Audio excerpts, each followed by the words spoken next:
The story of Genting founder Tan Sri Lim Gotong is a perfect example of Chinese immigrant with raw perseverance and diligence who never faltered in face of hardships and went on to build business empires outside their homeland. He will be the hero of our story today.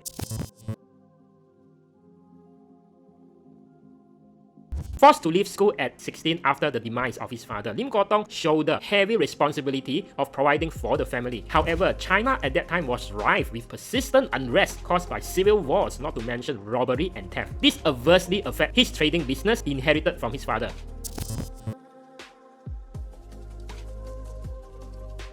Our hero is a winner because winners do quit when it is time to quit instead of stubbornly holding on to something that is hopeless. Lim Gotong knew it was time to finally let go of his bread and butter in face of the economic situation he faced to start his own vocation in carpentry.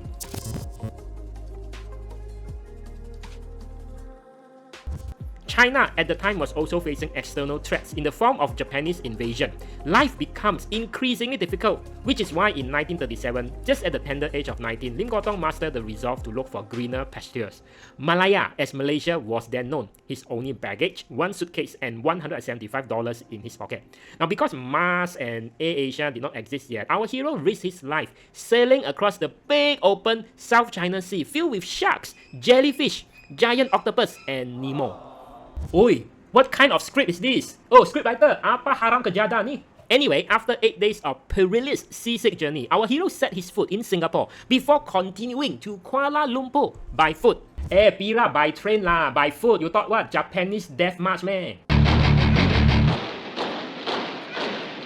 In Kuala Lumpur, our hero uses his carpentry skill well, earning 80 cents daily wage when there was work and zilch when there was none. And he still managed to save up some money to send back to his mother in China every month.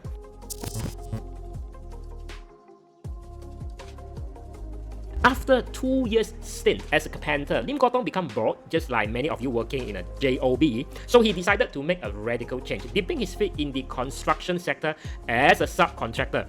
Time flies, and after 3 years missing his family, our hero decided it was finally time to return home, balik kampung, after making some money in foreign land. Again, bracing the wild seas filled with sharks, jellyfish, giant octopus like the Pirates of the Caribbean and also Nemos, he was reunited with his mother. Back to being a carpenter, it seems, but after only about half a year, he got bored again. Either that or got irritated by the worsening China-Japanese war. He tak boleh tahan already, packed his bags and left once again. It is a good sign when you get easily bored and uninspired by the work you are doing. That pushes you to change jobs, just like Lim Gotong in his younger days. He was still figuring out what to do in his life, switching identities back and forth, being a carpenter and a subcontractor. It is perfectly normal. You have time, don't worry. Take it from your big brother, CF Liu.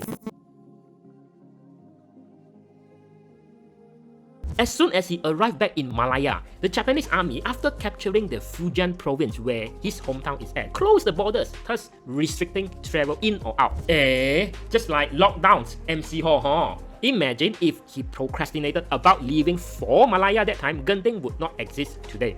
He arrived back in Kuala Lumpur on August 1941. With his previous experience as a subcon in construction, our hero was entrusted to lead a project awarded by the British colonial government to his uncle to build a seaside watchtower in Penang to monitor the movements of Japanese warships. But before he could even commence work, the Pacific War broke out. His life was thrown into a turmoil again after the Japanese troops invaded Malaya.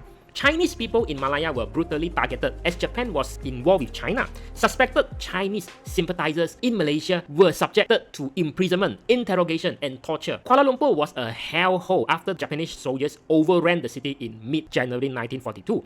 Our hero seek refuge in rubber plantation, managed to avoid his head and kuku bird from being chopped off by the Japanese swords. During the 3 years, 8 months of Japanese occupation, he again switched to earning a living as a kung fu master, teaching his students Wing Chun to fight the Law Bak Tau and help the oppressed. Hey, scriptwriter, isn't this IP Man?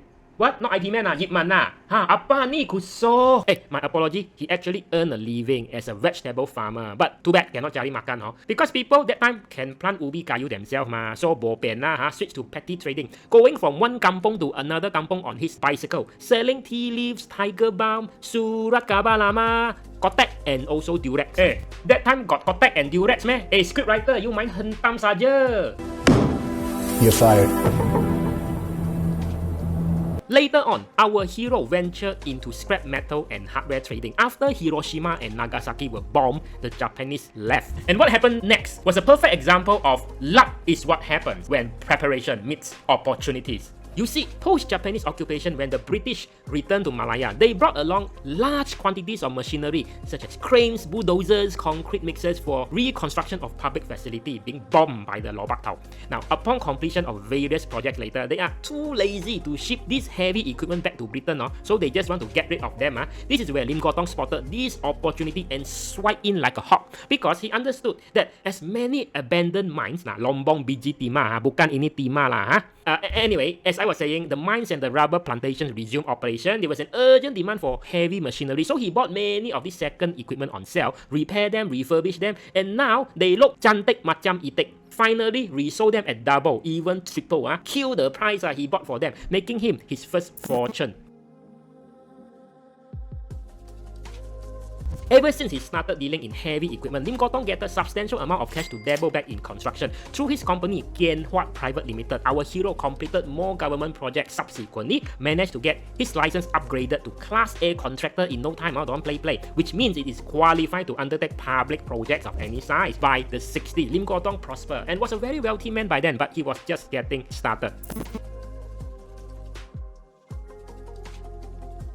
Of all the projects undertaken by Kian Huat in the 50s, this is the one our hero took the greatest pride, according to his self-autobiography, My Story, published in 2004. Now, the $12 million Ayer Hitam Dam was the first time a local contractor had been given a construction job of such scale. There was a disagreement between the Orang Putih consultant engineer with our Lim Kok Tong. Engineer opined that the soil structure at the site was strong enough to support until 10 feet deep without building additional wooden support. But our hero genuinely cares about his workers' safety, as he deemed that it was too risky to carry on the digging work without supporting structures. He ignored the British consultant advice and implemented the wooden support structure for safety purposes. It was fine until one day, while Lim Kok Tong was away in Kuala Lumpur, the British engineer, out of his own pride, asked the worker to remove the wooden support, and immediately disaster struck.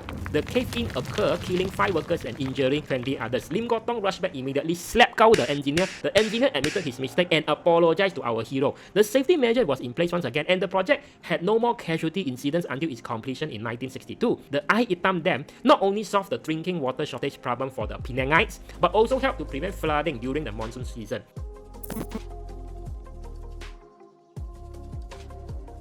Do you know the 2,008 feet long Sultan Yahya Putra Bridge in Kelantan was also the work of Kian Huat?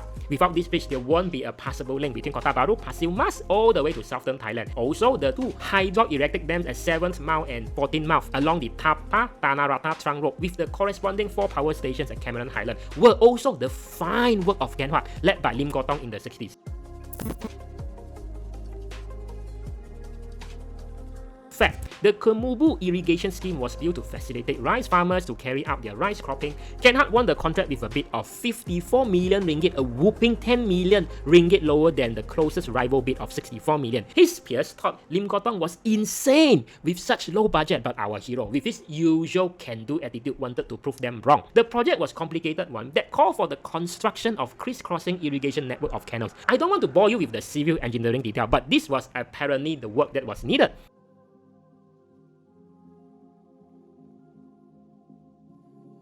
Work commenced in 1968, but in the months that followed, our hero got hit by endless challenges like delay, the government acquisition of the land, thefts of equipment and materials from the work sites, severe flooding caused by monsoon, and because as a contractor, you basically got paid progressively based on your completed construction work. You can imagine the cash crunch our hero faced when he has to pay his workers every month, but he cannot bill for the work completed because there was none. All the problem causes a 5 million ringgit losses at the end of the first year, stretching Kian Huat cash flow and credit line to the limit. In fact, Kian Huat had managed to complete only 5% of the project at the end of the first year. Consequently, the project consultants issued warning letters to Lim Kok Tong, threatening to sue him bankrupt. Undeterred, our hero hit back and gave the project consultant a piece of his mind, citing delayed land acquisition from the government as the root cause, not due to his incompetency. Our respected hero also possessed the balls of steel, where he put his livelihood on the line, telling the project consultant this: Bukima, I tell you what, if in the next 6 months I cannot finish another 5 or 6% of this project, then you go ahead and sue me bankrupt. But in the next 6 months, please get your face far from breathing down my neck and go yourself. Okay, that was what I fabricated because Lim Gotong don't speak English, huh? But anyway, you get the idea. The project consultant was taken aback, realizing Lim Gotong was not a wussy that they can step on easily. How can he be refused this godfather-like offer from our hero? They then granted him permission to continue with the project then. So, how did our hero solve this biggest crisis of his career, which threatens his very own livelihood, tarnish his reputation, and basically wiping out his blood, sweat, and tears? Built over the years, if he GG already at this stage, there will be no Genting Hall. Stay tuned for the next episode, and if it is out already, click here. If not, then click on this other video that you should enjoy watching next.